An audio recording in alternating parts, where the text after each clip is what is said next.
Good morning, everybody. Good morning, John Walkup. Hello, Noah. Long time no see. You're just in the other room over there, Johnny. What's going on? Yeah, we have the dynamic duo together next It's couple nice to be in New days. York City again. If anyone's going to the Platinum event tonight, Seven World Trade Center, I would love to see you. I'm gonna be there at 4 o'clock, speaking with Desiree from Platinum and Bess Friedman, and Kashi's gonna be there talking about commercial and some wealth management guys. It's gonna be really interesting. So hopefully we'll see you guys there tonight. But today, Johnny, is Ask Us Anything. Okay. The floor is open. There's no restrictions. There's no restrictions. There So may be some. There may be some restrictions. no, It is ask us anything, but maybe not nothing's. anything. Well, I mean, we may not answer it. Right. Well, there you go. There you go. Guys, you got to put the chats in. Put the chats in down there. This is Ask Us Anything. I'm just going to mess around for 30 seconds over here while you guys get comfortable. If you guys don't put your questions in this chats, we have nothing to talk about here. So please, please, please just start the ball rolling. Put the questions in there. We're willing to go over anything. Anything. Pricing properties, how to get a price cut. Um, what is John doing later? Stuff like that. What are you That doing? No, that's not interesting. Is it that's interesting? not one of the, well, it's not just not interesting. You know, if it was interesting, I'd be more than happy to talk about it. But okay, here we go. We got some questions? You can take the questions. How was the expo for you both yesterday? Well, I didn't go. I had stuff to do for Urban Yeah, Digs, but Noah, you went, didn't you? I was How did you there. find it? Yeah. I was only there for a short period of time. It was packed. I'll tell you that. It was absolutely packed. There was high energy going on. I was speaking with Cale Goodman of Market Proof. I was speaking with him at a continuing education. And it was good. I mean, like again, if you're asking me about the energy, about what types of crowds were there, it was very energetic and it was a lot of crowds. Everyone was interested in talking to each other. It was a great networking event. It was good to see a lot of familiar faces. We talked a lot about AI. We talked about state of the current market. Um, I did not stay for all of the events. I had to go for other meetings. So unfortunately, I can't really tell you how the whole event was. Okay, moving on. I wish I could chime in. As I said, I didn't go, but Not I a good can answer. answer. Let's jump into what Deborah's asking. Deborah asks, how is AI affecting real estate brokers now and the future? That's a great question. Do you want to go first? Sure. So I think that there's a lot of things that AI can do right now to sort of ease the burden of a lot of the tasks we do, like scheduling, planning, getting some text on a page to kind of start writing. I think it's very, very helpful for that. I would still caution against using it for some analytical purposes because sometimes it just doesn't get things right. Feel free to use it. If it works for you, great, but just double check it. It just always needs to be double checked. And that really kind of goes for everything. And sometimes one of the things I've noticed about AI, it just, at least in its current state, is that the voice it uses tends to be a very similar voice across applications. And people can kind of get the sense if They can something is tell. AI written or not. And it's Yeah. sometimes it's not bad, but sometimes So long story short, I think it can be an incredibly useful resource. And I think it's only going to grow more powerful, obviously, as Oh time yeah. goes by. So the question then becomes not about, well, how do I use this to save time, but like, how do I use this to stay in business and how do I use this to get ahead? And I think a lot of those questions are starting to be answered, and but we won't really get definitive answers on that for a while. So I think it's certainly one of those things that you need to be on the cutting edge of it. Maybe not the bleeding edge, but you need to be aware of what's going on in the space. Even if you're not using it, you need to be aware of it. It's a really good answer. I mean, I feel like we still, even though it's been a couple of years, we still don't know exactly how AI is going to be adopted in this industry. There's a lot of companies out there. If you remember a couple of years ago, like listing copy was the big thing, right? It's listing copy, listing copy. You don't have to create your own listing copy now. You can just describe it in ChatGPT. It'll give you a whole thing. A, you could probably tell that that is AI generated, and B, there's like 150 companies out there doing the same thing right now. So that's what's going to happen, right? You're going to have these interesting ideas, and then a year later there'll be 100 companies doing the exact same thing. What gets adopted and what doesn't, that's the unknown. Like I'm scared to go out there and build a lot of AI tools because I'm not sure what you guys, the agents, are going to actually use, right? Yeah. Because your companies are doing the same thing. You could build 15 things and two things out of the 15 end up getting adopted, right? You just wasted 13 bills. Yeah. I mean, when it comes to listing copy, when it comes to descriptions, it's really good with that. You just have to be careful about the style and the tone because people can sense it. I also think it's great for strategy. We're talking about Chat GPT right now, right? Like actually using Chat GPT and putting stuff in there. I mean, you can get marketing strategies, you can get lead generation strategies. You can put a whole bunch of buildings in there and get an idea of how to farm these buildings and get a whole outline, a whole strategy involved. Um, I feel like the need for like digital marketing assistance might be facilitated if you use AI, and you can probably get away with doing things yourself rather than hiring other people to do it. It's starting to get to that level. It's a facilitator. Yeah. AI is a Well, I think, facilitator. Yeah. and I think Deborah asked a larger question as a follow-up. It basically says it eliminates white collar jobs. Where's the middle market? And I think that is certainly, look, Amazon just let go 30,000 people. There are some huge job losses out there. Yeah, UPS, a It's lot of companies. the question is it AI related, or is it economy related, or is it just overall efficiency? I think these still remain to be seen. But I would love to talk about a chart that I saw and show you the chart that I saw a few days ago. And it talked about the AI thesis and why AI companies are getting this huge valuations. And there are a couple investment banks out there that are a little bit underweighted AI, and they're simply saying that like, not quite sure if there's actually a there, or we're sort of in like a psychological bubble where everyone thinks this is going to be fantastic. And one of the things they talked about is they kind of showed like the dawn of new emerging technologies and what those valuations look like at the time they came out. And one of them, God bless them, I don't think they meant to do it, but one of them was electricity. And they're like, look, electricity was even a lower multiple than, AI is now. And I was thinking to myself, like, yeah, but electricity pretty much changed everything for the better in terms of increasing productivity. So Mhm. you never know what you're going to get. The future is going to tell the story. So that's my point, is that there are a lot of questions outstanding. We're going to find those out in real time. Stay tuned. We'll cover some of that stuff on Macro Monday as we go along. But Noah, the next question is for you. Oh, And I'm going to put you on the spot. I'll give you uh-oh, an address. This is an UrbanDigs question. an address. Waterline Square. Question is, why did Waterline Square do so well at the price level they were asking a few years ago, yet older Riverside buildings are so slow? Which one? Which Waterline Square? I think just you can pick one. It's it's a It's a handful on Riverside Drive there. Okay, well, I'm not familiar of specific buildings. That's not my job anymore. Um, I don't have an answer to this question. Okay. I'm not out in the field. I'm not looking at the products anymore. I'm looking at the data. I'm looking at the trends. I'm looking at that kind of stuff, macro stuff. I'm in Connecticut most of the time. I'm rarely in New York City. So asking me building specific questions, I mean, the answer I'd probably give is this something, there's something high quality about these buildings that's making it trade. Every building trades like its own market. So I don't know. You Yeah, have a so better answer. I would say, so you can see at the top, we call it now recent development because it's older than 5 years. Uh, but it came out in 2019. So you have a new development building more or less hitting the market right around COVID, just past COVID, when there was a huge desire for new devs, number one, a little bit space, larger luxury. So I think it just the timing for that building at that time was pretty much perfect for those units. So I think that did very well. Obviously, since then, the market has shifted a little bit. Obviously, interest rates have gone up. Not necessarily that these are financing sensitive units. However, the market has shifted, and I think we've started to see a little bit of that premium that was attached to renovated larger properties, maybe with some outdoor space, shrink a little bit. So that could be something there. But yeah, at the end of the day, and this is one of the things that is one of the things I love about real estate, is that at the end of the day, every single unit and every single building is its own No market. market. I mean, it's really crazy to think about, but all of these assets that we refer to as apartments or townhomes, they're all unique assets. They all have their own thing. So even if you're in the A line and the one above you is the same A line, the one below you is the same A line, someone's going to look and say, well, wait a second. This is I think I used this example the other day. Like, these faucets are brushed nickel, and I kind of prefer stainless. So what's the difference in value there? So there's always a little bit of way to slice it and dice it. So in this case, maybe there's something to the building, but I certainly think the timing was right on this one to achieve a premium a few years ago versus today. I mean, yeah, and you can see what price per square foot it's trading at in the last couple of years. This is why AI is not going to replace what you guys are doing. It's going to facilitate. You're going to have agents that use AI that are going to outperform over the next 5 to 10 years versus those agents that don't.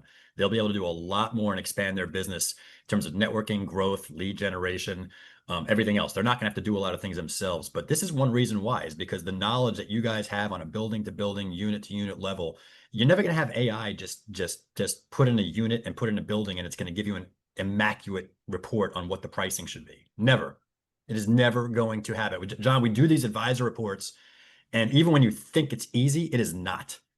It is not. There is always something unique to that unit. I mean, we just did a report on a 3-bedroom, right? A high B line. You got lower B lines, all the same configuration, except guess what? That higher B line reconfigured their 3-bed into more of like a 2-bedroom convertible 3. And that's one reason why it's actually having a little bit of a challenge. Stuff like Yeah. that. Stuff like that, that's just so niche and you can't see it anywhere. Every building is its own market, especially on Park Avenue, right? I mean, it's just so disparate.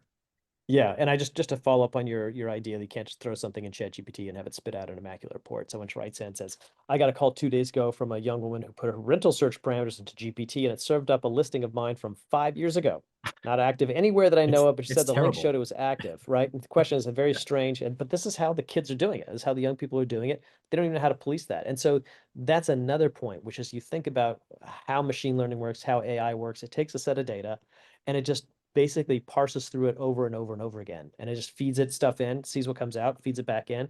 But it's based on a set of data that can be months old. So if you're in real estate and you're looking at stuff listed right now, it's only going to see that if it crawls the web and pulls it. But otherwise, it's going to use training data that could be months or even years old. So, Yeah. to that point, again, it can be a little bit You tricky. got to look Noah, up one second. You got to consider prompt engineering, guys. I mean, like these models, these chat GPT models, they're very robotic. I don't know how any other way to explain it. And unless you tell it specifically the method and how you approach things and the tone of it and the style of it and all that kind of stuff, the religion of it, it's going to get it wrong. It's extremely difficult. And it's this prompt engineering is going to be a big thing. AI agents are going to be a big thing. This is what's going to dictate the next 5 years. yeah. There's a question for you, Noah, but I just want to go back to the Riverside Boulevard question that we were having a second ago. The question is, why does it take longer to sell there? And it's always so. I have a number of ways of thinking about time to sell. And one of the things that we like to talk about in UrbanDigs is there's 3 reasons really why something doesn't sell. There's a product problem, which is, yeah, we've talked about this before, like they painted the entire place black, including the black bathroom. No, I think you actually had that example in real life. Black toilet. Black toilet. I mean, who wouldn't want that? Number 2, market problem. A little bit of a market problem right now. Not for everything, but Yeah. it's certainly not a market that's functioning at Starting to come 1,000 back though. RPM. Starting to come Starting to back. come The back. last 6 weeks have been not bad. Okay, go ahead. The third reason, and spoiler alert, it's usually always this reason, it's a price problem. So you think about why Riverside Boulevard is taking longer to sell. I would argue mostly it's a price problem. But that being said, it could be a little bit of a product problem, right? Riverside Boulevard it's a nice location if you're trying to get into Midtown, but sometimes people don't necessarily like that right facing the west side, the elevated West Side Highway. At the same time, you've got a lot of new developments going up on the Upper East Side, which someone might argue like, oh, I can be on Third Avenue and I've got the 4 line here and the Q line there. And like it's a different feel. So maybe there's some crowd going there. So it could be a location issue, it could be a price issue. I wouldn't want to guess without basically digging into every single one. So sorry, Kristen, I hope that's Well, hope that's okay. I wanted to say one thing. Yeah, yeah, go ahead. To take a look at the data, guys. In the last 2 years in this building, I mean, obviously we're using this building, right? You scroll down to this section on every single building page, and you have all this data. It defaults to 2 years. Why? Because I mean that's fresh. If I defaulted it to all sales, you're gonna have stuff from 2003 in there, right? You don't want that. So that's why it defaults to 2 years. I mean, 9 sales, average of 48 days. 60 days, 67, 29. Guess what? The only one that had a tough time was this 1-bedroom, 1.5 bath at 174 days. That was There the you only go. one that had a tough, That's and that was interesting. obviously a function of pricing versus product, right? And everything else kind of traded. So it's like just because you have one view of something, or you have to remember, guys, the market is a ever functioning thing around us, right? We as humans tend to take what we experience and what we see and just it's called like a false effect, a false thinking effect, and think that what we're seeing is representative of the entire world around us. Doesn't necessarily mean that that is true, right? What you might be seeing in your own little world. I got agents right now that are having an incredible October. I got agents right now that's like it's deader than dead out there. How is that? How are these agents over here did 7 contracts and like it is so active, and this group of agents over here is like I got nothing going on. All my properties aren't moving. It's deader than dead. How's that possible? They think the market's dead, and they think the market's active. Which one is it? Right? So like again, when I look at this doesn't look bad at all. It just looks bad for this one right Right. here. Well, there's some other buildings too, but yeah, that's a But fantastic this point. was So yeah, that's what two, whatever Waterline Square I'm in right here. always helps to But yes, zoom out.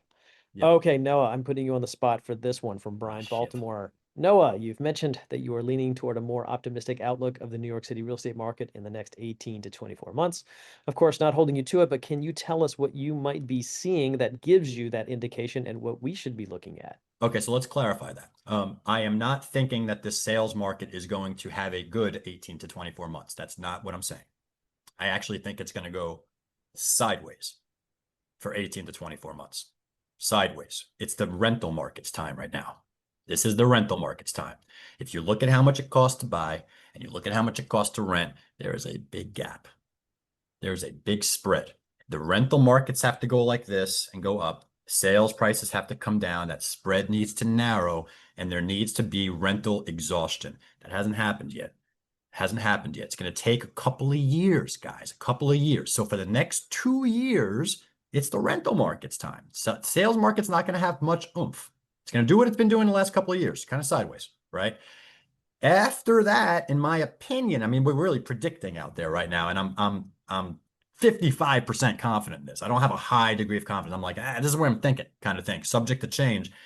After this, if it turns out that way, I think you're going to see a shift, right? This is the Noam Newman thesis. I completely am on board with the Noam. We had a whole YouTube on that.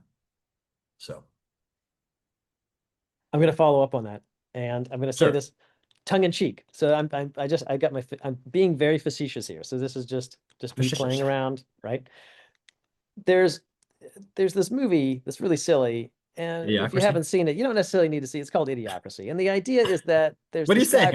I'm there's dumb? this there's this guy from the past who ends up in the future, and everyone in the future is just not quite smart. They're just brainwashed by corporate ads, and they have no clue what's going on. So here's this guy from the past who's like actually has an idea of what's wrong, and they're like, well, this guy's going to fix everything in 2 weeks, right? Because that's what they think. So I get the sense right now, Noah, that we might see that spread. I think there's this optimism that that spread could actually widen. And this is going to lead Oh, me to the next question. Here's the facetiousness, right? Because we may have an incoming mayor who's going to freeze rents. Everything's going to be, Shangri-La. Prices are going to drop. And that's the question I'm getting to now is how do you think the mayoral election will affect the real estate market in the New York City? So just to sort of take off the facetious hat. So I was being silly there. facetious. But yeah, Yeah, we do have a mayoral election coming up, right? This is one you of the do. key themes of the election is making New York City affordable. I don't know if you've seen the ads running. I like to watch Only Murders in the Building, and they always have this ad in front of it that basically says, "I'm being pushed out of New York City because I can't afford it. Mamdani is going to lower the rent." Like that's sort of the theme. And there's a lot of emphasis behind it, and we're coming up to the election now. So Noah, with that in mind, how do you see this election affecting the markets?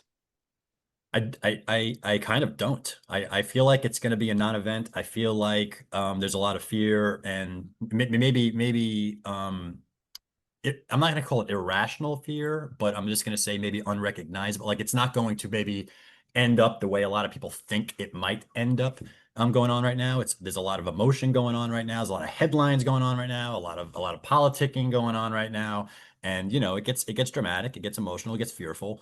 I mean, let's say he wins and this rent freeze thing goes on. I mean, I don't know. Every single time government interferes in the rental market, it tends to have the unintended consequence of going the other way. You know what I'm saying? Like it just turns out that way. Like the rent regs in 2019 is a great example of what I'm talking about. Um, in terms of like this market having a direct impact on the election, I don't think it's going to be what people think. And you know what? When I go to the dashboard right now, let's go take a look at something, guys. Look at this liquid. We're almost at 1,000 contracts signed in the last 30 days. Look at this. We're doing 270 on a weekly basis. That's good. We're September was above average. October slated to be above average. Like you can't deny that this market is actually wheeling and dealing right now more than usual for October. And it's been kind of bad like the last 4 or 5 months before this all started. And this is right before the election. You really wouldn't have expected to see this right before the election, but we are. So I have a feeling like expect the unexpected.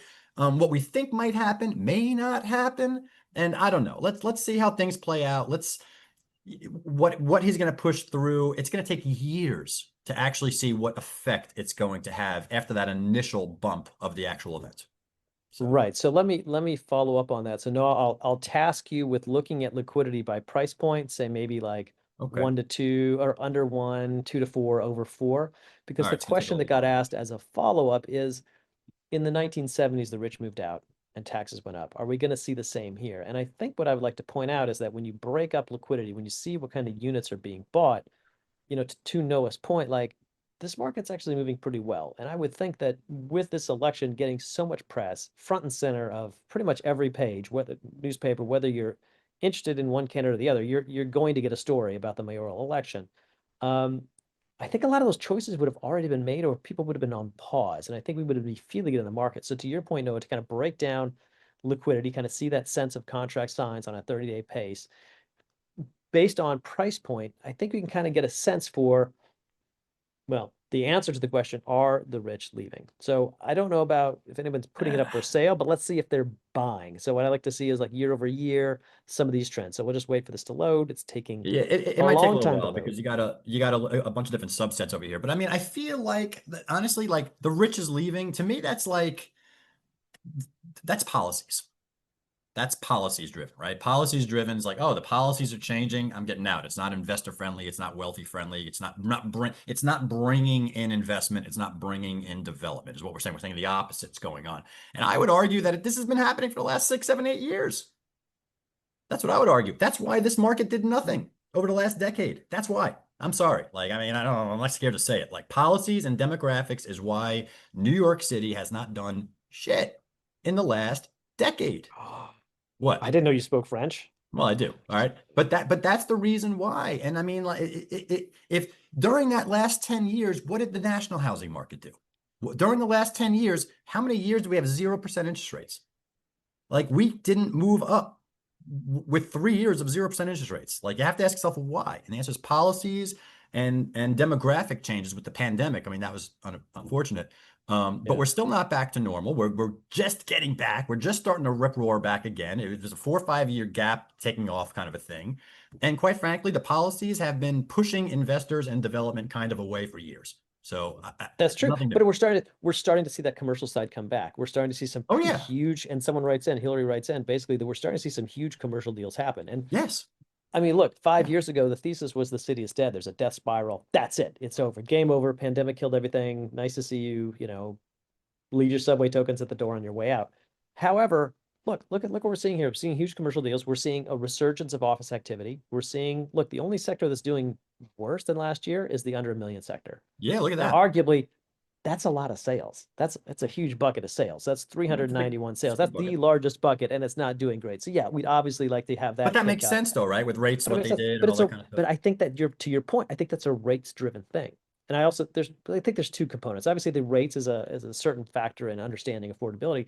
The second is incomes and the idea that people want to be here and they're going to put down that big down payment to buy that apartment here. So those are still certainly factors. But when you talk about just the idea, well, are the rich leaving? I get the sense they're coming, right? I've seen more sales than we had last year. So look, New York City, for better or for worse, is an extremely dynamic, attractive city, and people tend to want to be here. So I've had conversations with people who left and then came back because it's like, yeah, Florida's great and I love it for a weekend, for a month, but I don't think I want to live there. No, I think Oh you man, want to live having there. losing the I think seasons is brutal. I spent a year in Naples, man. I couldn't wait to get the hell back and get the Northeast region seasons again. It's just there's nothing like it. Um, Look at this, John. Look at this. Look at this price tiers. Look what's going on. Like, look at these are great numbers, guys. Like, I can't deny it. And this is mostly, I'll tell you right now, this is mostly over the last month that these changed. Because if you looked at this a month ago, a couple of other these were red and they've come back and they've changed. I feel like every yeah. price point seeing a bump in activity right now, Right. So let except me for the follow city. this up. So Nothing. Sandra asked, why do you see this amount of contracts signed when you're saying it does not make sense to buy now? Do you think, I don't know if that, I'm not quite sure I First, understand the question, but I just want to clarify it with you if you understand that, Noah, and how you would react to yeah. that. Let's just. There's a lot there. There's a lot in that question. What I'm saying, it doesn't make sense to buy now. All I'm really saying is that there's a bigger than usual gap between buying and renting. Okay, renting is your first access to New York. That's how you get there first, typically speaking. There's always a demand for buying in New York City. Always, it's always something. Like the buyer pool in New York City is always like that. Sometimes it's expanding, bigger buyer pool. Sometimes it's contracting, smaller buyer pool. But at all times, there are people interested in buying Manhattan real estate. All right. Plus, we're not even a speculative market, right? We're not a heavy condo market like a Miami market. So it's not investors. It's people looking to live and work. People come here to work. They have a job here. Yeah. Right. Well, I would even say that we're only talking about Manhattan right now. There's still the Brooklyn market, which we cover, Right. and Brooklyn has been doing. It hasn't really been firing on all cylinders like it had been post-pandemic, but it's starting to move, and it's it's almost like a lily pad market, which is that you can hop from hot market to hot market, and in between there's like not much happening. So Brooklyn's a very tricky market, but to your point, there are people who just want to be in Brooklyn because Brooklyn is where it's at. Yeah, of course. And that's always going to be there. It's never ever going to change. But if you're asking me why aren't prices going up? Why isn't there a hell of a lot more demand? It's probably for the things that we've mentioned over here. Is because from a math point of view, when it's costing X over here to buy and it's costing Y over here to rent, you're going to have people leveraging that arbitrage there and kind of choosing that until it makes a little bit more sense. And from a development and an investor standpoint, the math is not mathing. So you're not going to have that development and all that kind of stuff. It's almost like a self-fulfilling cycle because if there's not a lot of development and there's not a lot of investors because all of that stuff doesn't make sense, then the pipeline for new development, the Yeah. permits and all that, they just don't do it. And it's not going to bring more supply on. And ultimately, this is going to shift. So that's kind of what's happening. Yeah.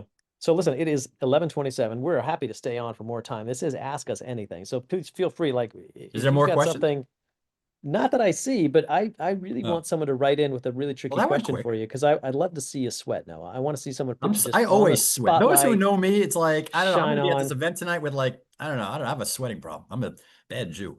I don't know. I have a heat pump thing going on. You do. Well, I just want to see your brain work for something. So I'm hoping someone can give you something, a real wicked problem that you're like, These were struggling good with this. questions. I mean, that Very good Waterline Square. questions. I mean, I don't know specific building. I mean, I hate to admit this to you guys, but like on a granular level, I mean, people look at me and they think I'm this expert in the market that I know every single building. I do not.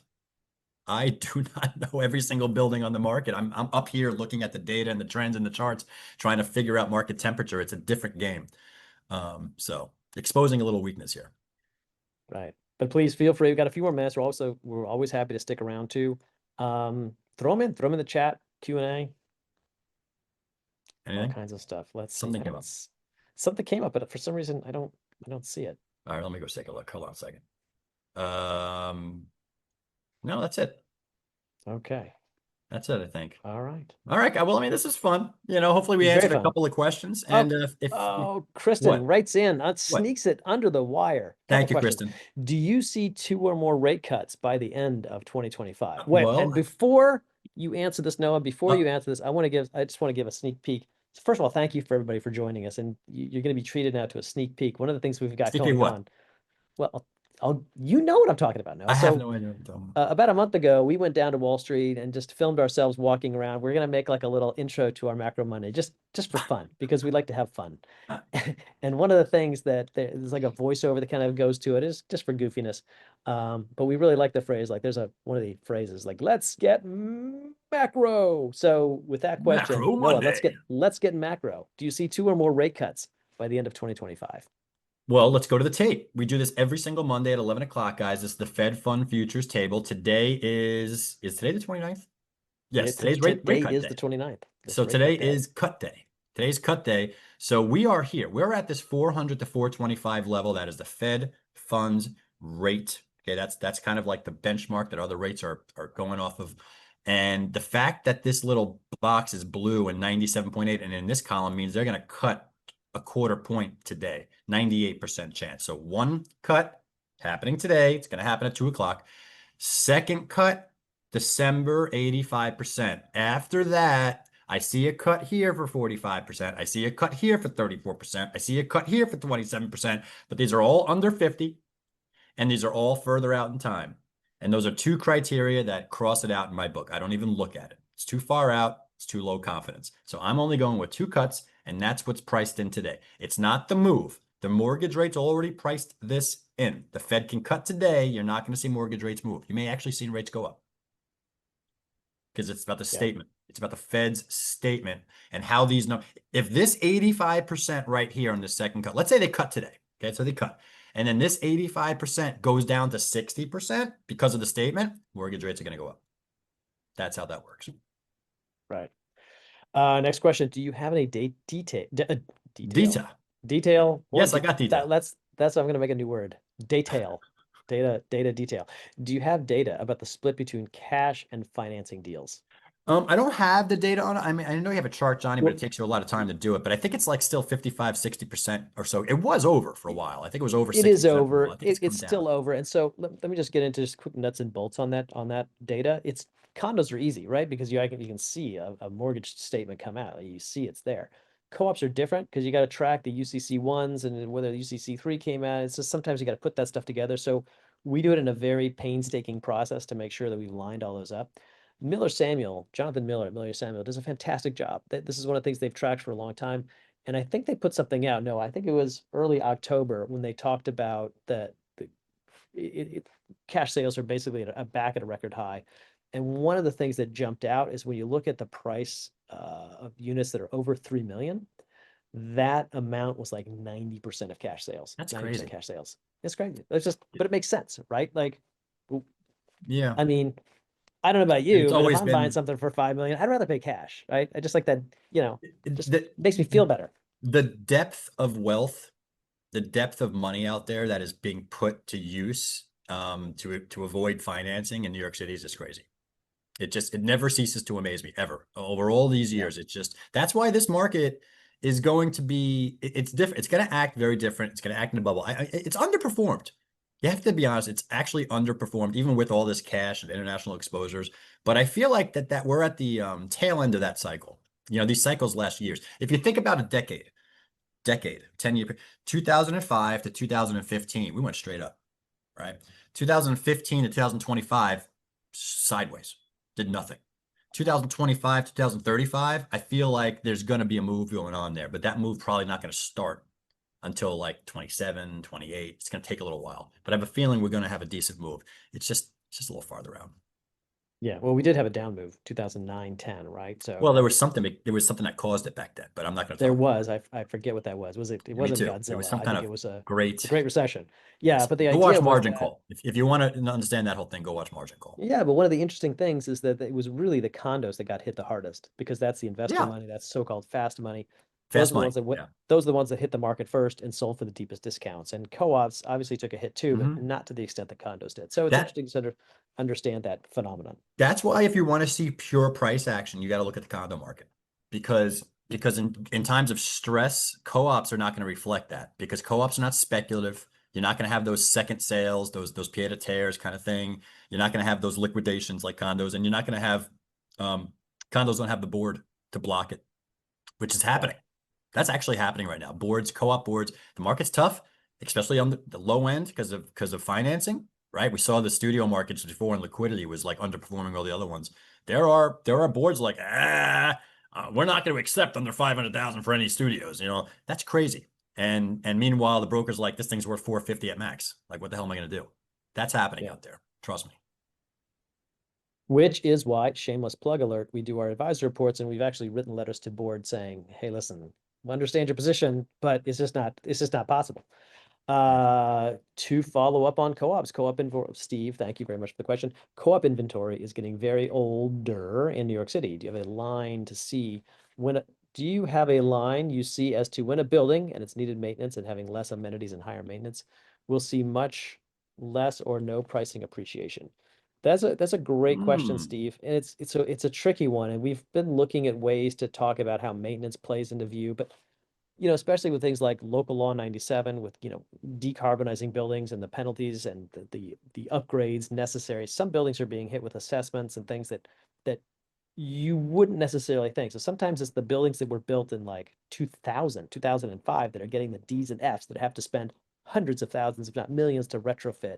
And those expenses are going up. So in many cases, they'll be well amenitized buildings, but they're burdened now with a higher maintenance. So it's a very unique individual kind of thing. That being said, we have seen some instances where buyers are just not, and this actually, I think we looked at this in Brooklyn, Noah.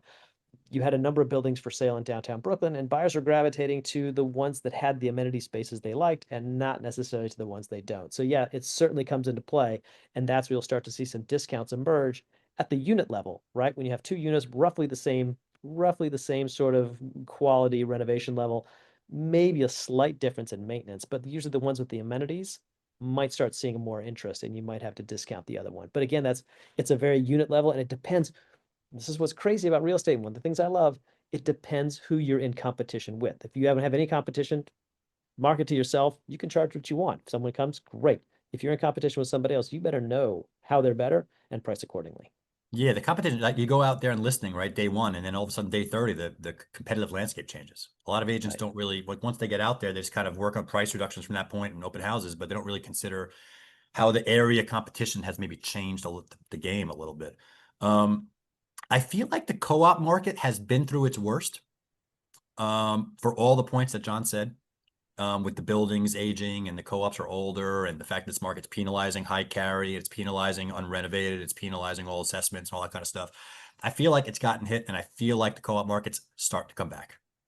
Yeah, Like, well, in many cases, the co-ops got here first. So they grabbed mhm, like the choicest locations simply because they existed first. A lot of them existed as rentals and right, and we then sort of grew converted. up around them and now Right. they're co-ops. So some of the sometimes condos are not necessarily in the best locations, but you think about where some of the condos are, like the High Line, like that came out of nowhere, right? Hudson Yards came out of nowhere to be this really amazing thing. So you Yeah. do have pockets of development like that in which the entire section is essentially brand new and Yeah. it's in demand.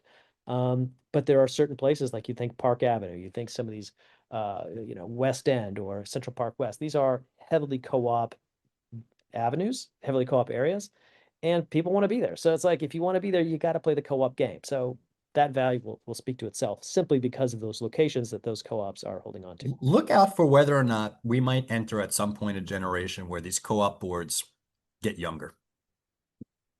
These Yeah. co-op boards get younger, and as a result, thought process about how the co-op building itself operates might loosen up a little bit.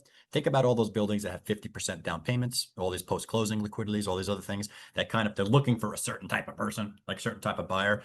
I would not be surprised if over the next this is not something that changes, but over the next 10 years, that again, you're going to see some buildings start to loosen, co-ops loosen their restrictions a little bit, and that might open up marketability and potentially profit potential for these buildings in different ways. I'm just saying. Yeah, well, that's a great point. We've seen this. Sometimes the summer work rules are going away, but Hillary writes in, she says, nope, the younger ones are almost as worse. I would love if you could shed some examples on how they're worse. I would love to hear it because I'll just That's shine a interesting light to into, hear. well, I live in a co-op and I have to say that I do like living in a co-op. I wish it was a condo. That'd be a lot easier for in many respects, but there's something nice about a co-op because it's just generally speaking, it's a lower turnover. And I know all of my neighbors when someone it's we don't have people coming in, coming out. So it's a nice feeling. It's a much more well, much more. I can't really compare it because I live in a co-op, but I'm saying it's a neighborly feeling in the building and that's a nice feeling. So I understand the value that co-ops bring, but I also do understand why in many cases they're penalized. And Hillary, if you could please share some details, I would love to Yeah, well, and again, dig this is into not that. something that's going to happen, today. I think this is something that might happen over the course of 50, long term. But yeah, I mean, it's building by building specific. I'm hearing different stories. So again, this is one of those things where it's very anecdotal. It's not a trend. Yeah, this sounds like fodder for my late shift, There you go. Night late shift. shift show, night The night shift. shift. The night shift. The night shift. Yeah, Yeah. that's our theoretical show that we want to do called the night shift, where it's just off the record brokers talking about crazy stuff because 90% of this job is crazy stuff. I got some crazy real estate stories, but I cannot tell them on this show right now Late shift, because late they're shift, whatever. I too forget what we call it. crazy. Yeah, Even though a lot of people probably want to talk about that stuff. And I know a lot of I agents have crazy real estate definitely. stories. Yeah. That makes Okay, Hillary, with an example. Okay, my building, a bill. I'll keep it neutral. just My read it. building has a newer, younger group, and they're smug and they're wealthy enough not to care about how funds are spent, have priorities that aren't geared to the majority, and more. Interesting. That's very interesting. Now my question is that representative of your building, of that building, or is that something that's happening in all the buildings? Is that a general trend? I mean, I don't know the answer to that. I'm Yeah. just wondering. One of the things that I look at is there's two things. One is summer work rules, which I think everybody thinks they're outdated at this point. And two, if they're pet friendly or not. Because I love pet friendly buildings. And I think every building should be pet friendly because as a dog lover, I think everybody should have a dog. I think they're fantastic. But you got to care for the dog, you got to feed the dog, you got to walk the dog. So you got to do that. But I like having a dog, and I feel like every building should allow that. So Okay. it's ask us anything. Thank you, John. That's my anything right there. That's my campaign slogan. Hey, Are you I got going goats camping? and dogs. I agree. So it's all right. What else? Okay. That's it? We done? That's it. Well, I'm happy to go on if there's more questions, but Okay, well, I we've think we went over. I mean, this was our fun, guys. time. This is fun. I Yeah. didn't expect anyone to be on here today, but we had some people, we had some questions, so I think it was fun. We'll do this every once in a while. Guys, we'll be back on Monday for Macro Monday. What am I doing on Tuesday? Data that sells next Tuesday, guys. We're gonna be talking about content and marketing strategies, how to use data and how to create a media strategy, a marketing strategy, to kind of grow your audience. So we're gonna talk about that next week after Macro Monday on Tuesday. So hopefully we'll see you guys there. Okay, but thank you guys for coming. Thank you guys for sending questions. Really appreciate it. Love to hear it. Thank you, John Walkup. I'm Noah Rosenblatt. We're both from UrbanDigs, and we'll catch you guys next time. Cheers, everybody. Thanks, everybody.